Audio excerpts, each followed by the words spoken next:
Hi everyone, very good morning. मैं अश्विन स्वागत करता हूं आप सभी का अपने यूट्यूब चैनल पे। जैसा कि आप देख सकते हैं कि ये डेली वोकैब का सेशन है और ये इस सीरीज़ का सेशन नंबर 25 है।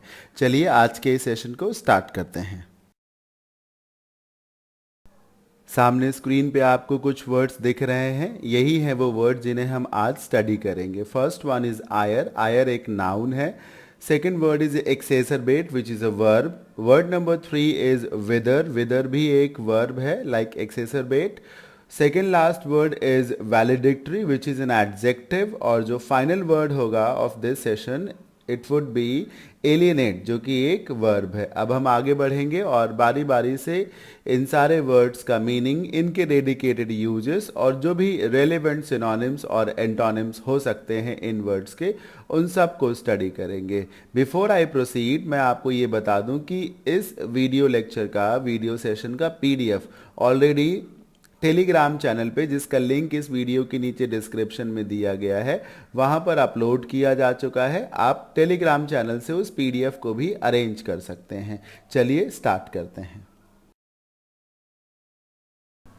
पहला वर्ड है आयर। आयर का मीनिंग है फीलिंग ऑफ एंगर, मतलब जब गुस्से की बात हो, गुस्से का जो भाव है उसी को कहा जाता है आयर। आयर एक नाउन है। एग्जाम्पल देखिए, when the celebrity wore the fur coat. Fur coat बोलते हैं वो जो पक्षियों के पंखों से बनाया गया हो। ये सब एनिमल क्रूएलिटी के तहत आता है, जैसे कि लेदर का यूज़ करना, तो ये एनिमल क्रूएलिटी के तहत आता है। तो अगर किसी ने फर कोट पहना तो जो एनिमल राइट्स एक्टिविस्ट हैं वो आलोचना ही तो करेंगे, वही लिखा हुआ है। जब उस सेलिब्रिटी ने फर कोट को पहना on the red carpet, she drew the ire of many animal rights activist. तो इसकी वजह से तमाम जो एनिमल राइट्स एक्टिविस्ट हैं उन लोगों ने आलोचना की। ड्रॉ द आयर का मतलब है आलोचना का शिकार होना। जनरली आयर के साथ जो है वर्ब के रूप में गेट का इस्तेमाल किया जाता है या ड्रॉ का यूज़ किया जाता है। एग्जाम्पल नंबर 2 देखिए, माई आयर। अच्छा, आपको याद कैसे रखना है इस वर्ड को? राइट कॉर्नर पे एक पिक्चर दिख रही है आपको, फायर। फायर क्या है? फायर एक तरीके का गुस्सा ही तो है, एंगर ही तो है। और कितनी सरलता से आप समझ सकते हैं, ire equals to fire, ire बराबर फायर। आयर और फायर एक जैसे नहीं लगते, ire and fire, ire and fire. बस फायर मतलब गुस्सा, आयर मतलब भी गुस्सा। होपफुली आप सबको मेरा यह तरीका ठीक लगा होगा। एग्जाम्पल नंबर 2 देखिए, my ire stems from the sales person ignoring me while she talked on the telephone. मैं सेल्स पर्सन से कुछ मांग रहा था और वो फ़ोन पे बात कर रही थी, मुझे इग्नोर कर रही थी। इस वजह से मुझे गुस्सा आने लगी, तो मेरे अंदर की जो आयर थी, गुस्सा था, वो बाहर आ गया। सिमिलर वर्ड्स क्या हो सकते हैं? Anger, wrath, fury, outrage, umbrage, annoyance और हॉस्टिलिटी। ये सारे वर्ड्स इंपॉर्टेंट हैं।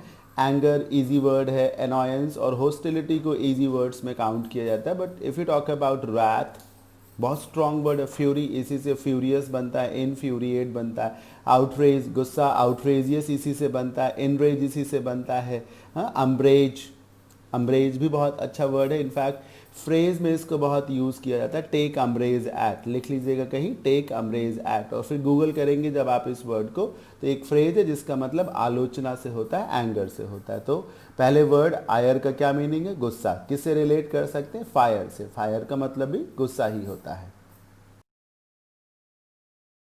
Word number 2 is exacerbate. Exacerbate एक वर्ब है। जनरली जब किसी वर्ड के बाद में आखिर में टी लगा हो, जैसे नेगोशिएट, मीडिएट, मेडिटेट, कॉजिटेट, मास्टिकेट, रिमिनेट, समझ रहे हैं ना?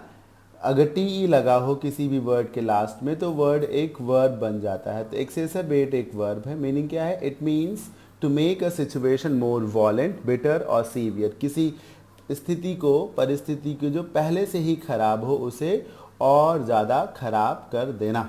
एक्सेसरबेट करने का यही मतलब है। सिचुएशन जो पहले से ही खराब हो उसे और ज़्यादा खराब कर देना ही कहा जाता है क्या? एक्सेसरबेट। कैसे आप याद रखेंगे इस वर्ड को? इस वर्ड के बीच में देखिए आपको ACER नज़र आ रहा है।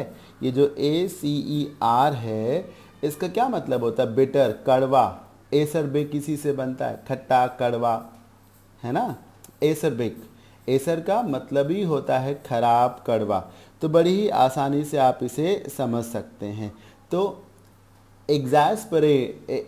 एक्सेसरबेट का मतलब जो चीज़ पहले से ही खराब हो वो और ख़राब हो जाए। ख़ास तौर पे रिलेशंस, सिचुएशन, फिनेंशियल कंडीशन और ख़राब हो जाए, दो देशों के बीच के रिलेशंस ख़राब हो जाएं जो पहले से ही ख़राब हो। जैसे आप राइट कॉर्नर पे पिक्चर देख रहे हैं, यूएस और चाइना के प्रेसिडेंट आपको दिख रहे हैं, अलग अलग तरीके से कार्टून उनके बनाए गए हैं। आप उनके फेसेस को देखिए तो लग रहा है वो एक दूसरे से बहुत ज़्यादा चिढ़े हुए हैं, बहुत ज़्यादा गुस्से में हैं। तो यूएस और चाइना के बीच रिलेशंस वर नेवर हेल्दी। और अभी ये जो कोविड-19 है, इसके चक्कर में यूएस और चाइना के बीच के रिलेशंस और ज़्यादा ख़राब हो गए हैं। ये जो पैंडमिक है कोविड-19, it has resulted in the exacerbation of relations between US and China.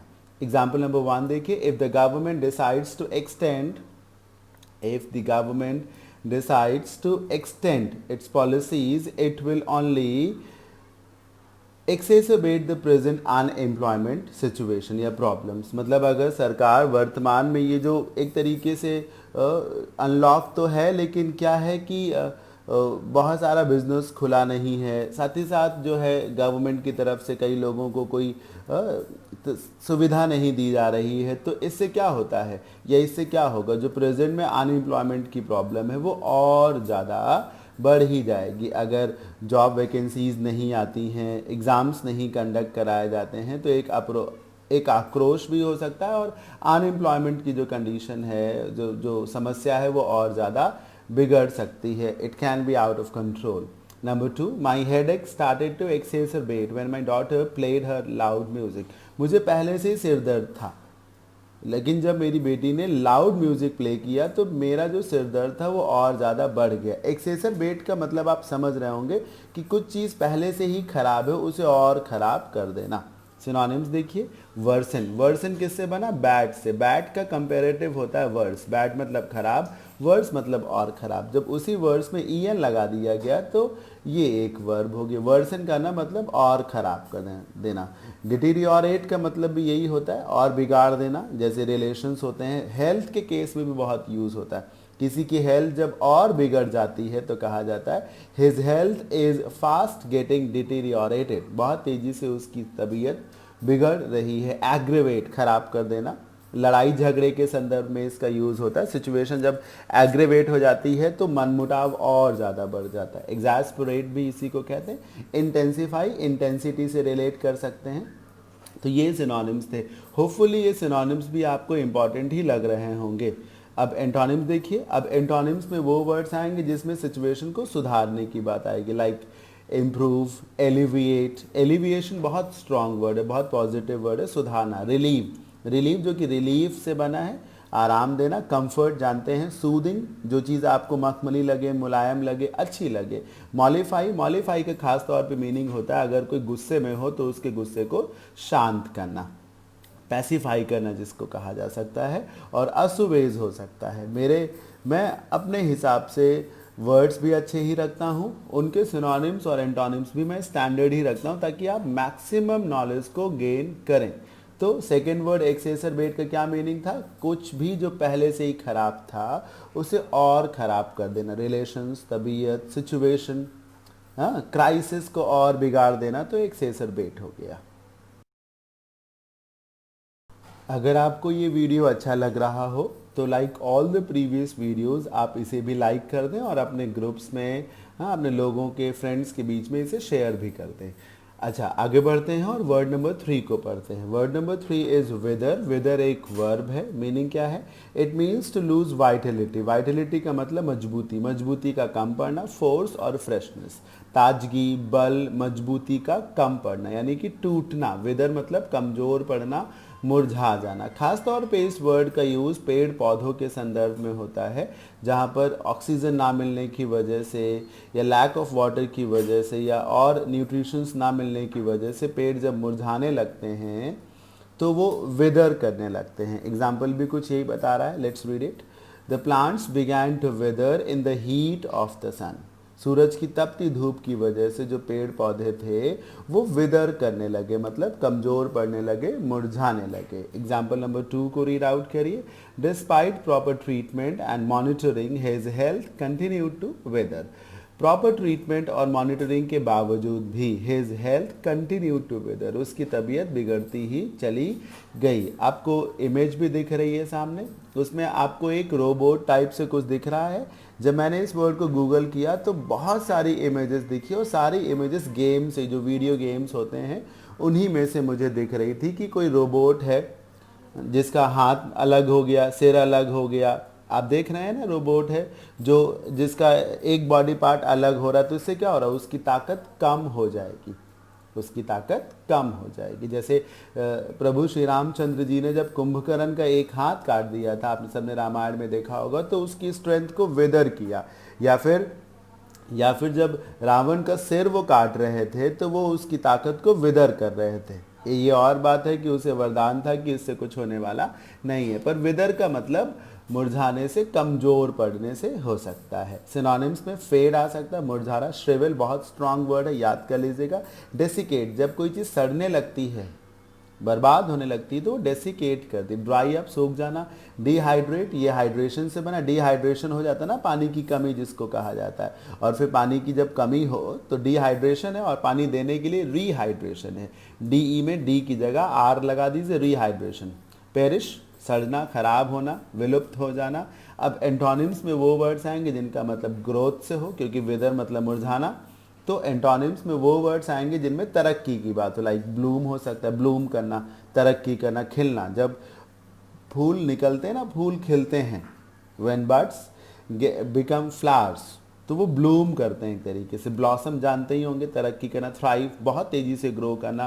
Flourish, बहुत तरक्की करना। तो ये था आज के सेशन का वर्ड नंबर 3, वेदर, जिसका मतलब मुरझाना या कमजोर पड़ना होता है। खास तौर पे फूलों के लिए, पत्तियों के लिए, पेड़ पौधों के लिए यूज किया जाता है ये वर्ड।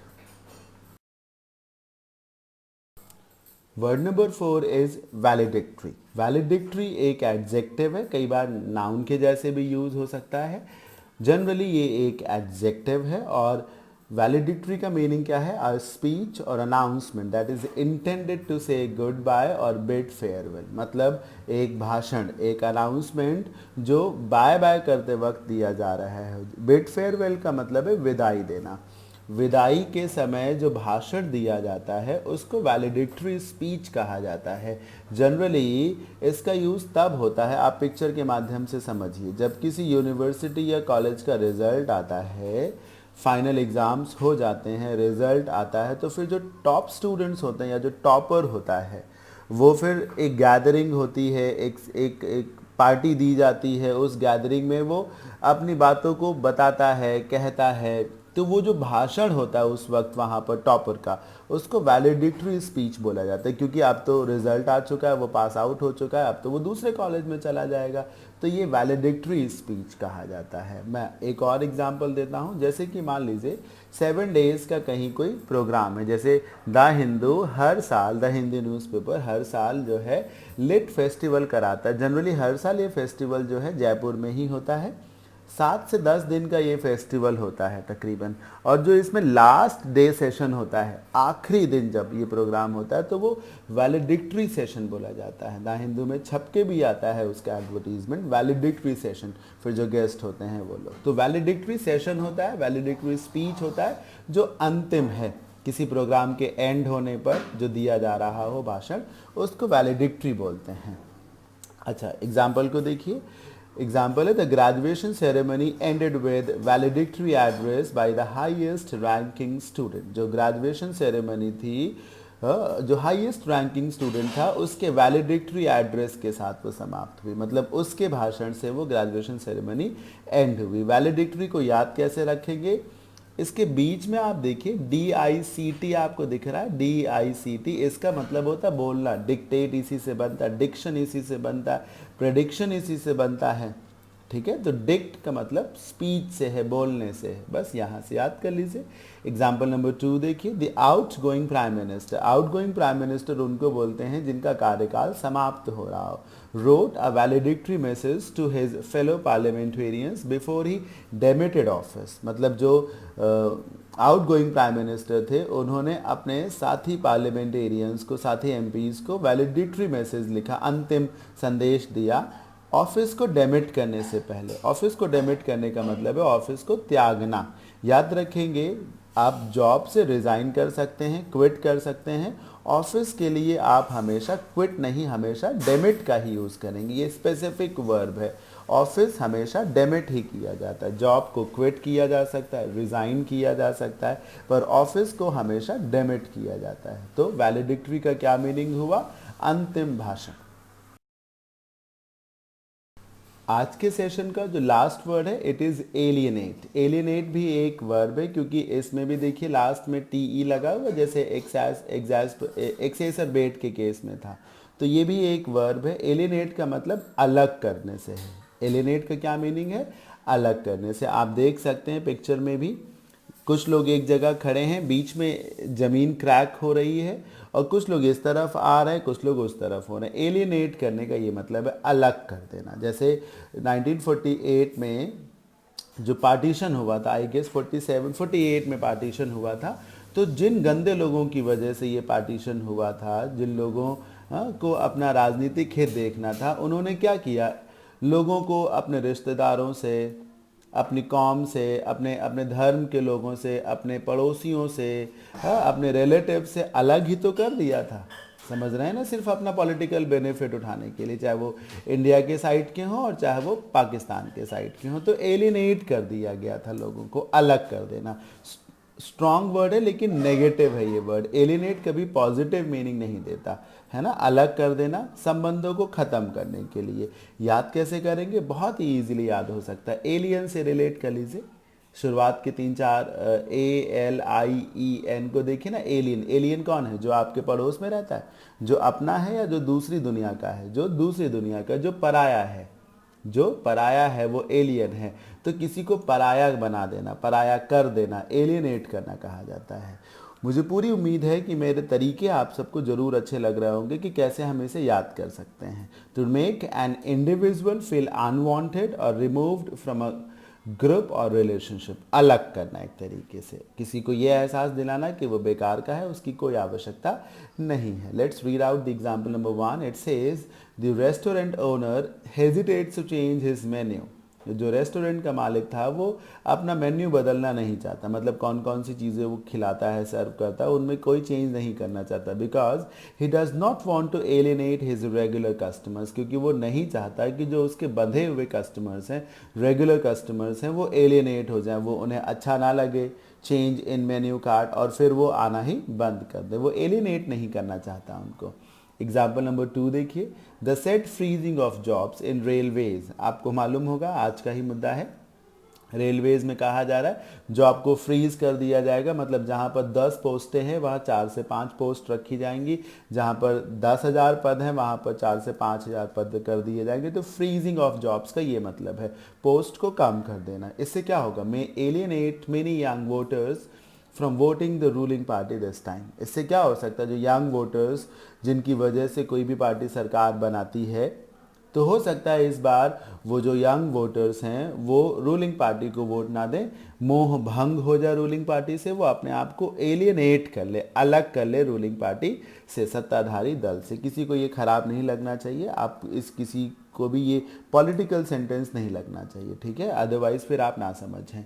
सिनोनिम्स को देखिए। सेग्रीगेट अलग करना, सेपरेट। सेपरेट का स्पेलिंग याद रखिए, SEPA है। आप ध्यान नहीं देंगे तो SEPE लगा देंगे सेपरेट में। मेक श्योर सेपरेट का स्पेलिंग याद रहे आपको। ईस्ट्रेंज रिलेशनशिप के लिए यूज़ होता है जब किसी रिलेशनशिप में पार्टनर्स अलग अलग हों, एक दूसरे से मतलब ना रखते हो, तो ईस्ट्रेंज पार्टनर्स कहा जाता है। डिसइंटेंजल, डिसइंटेंजल का मतलब भी होता है अलग कर देना, अलग कर देना। डिसइंटेंजल टैंज से बना, टैंज मतलब जोड़ना, चिपकाना होता है। TANG आपको दिख रहा होगा। टैंज मतलब मिलाना, चिपकाना।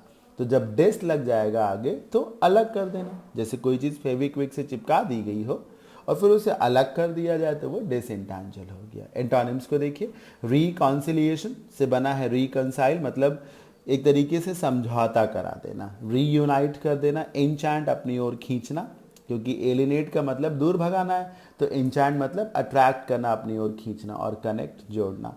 तो ये था आज के सेशन का वर्ड नंबर 5, एलिनेट। होपफुली अच्छा लगा होगा आप सभी को।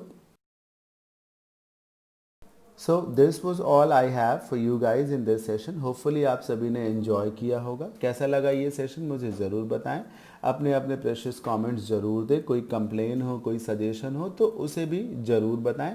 मेरे हर वीडियो को ज़्यादा से ज़्यादा लाइक करें, उसे शेयर करें, ताकि मुझे लगे कि मैं अच्छी सेवा दे रहा हूँ, अच्छे से सर्व कर रहा हूँ, और मुझे और ऐसे ही वीडियो लेक्चर्स आप सबको देने चाहिए फॉर योर बेनिफिट।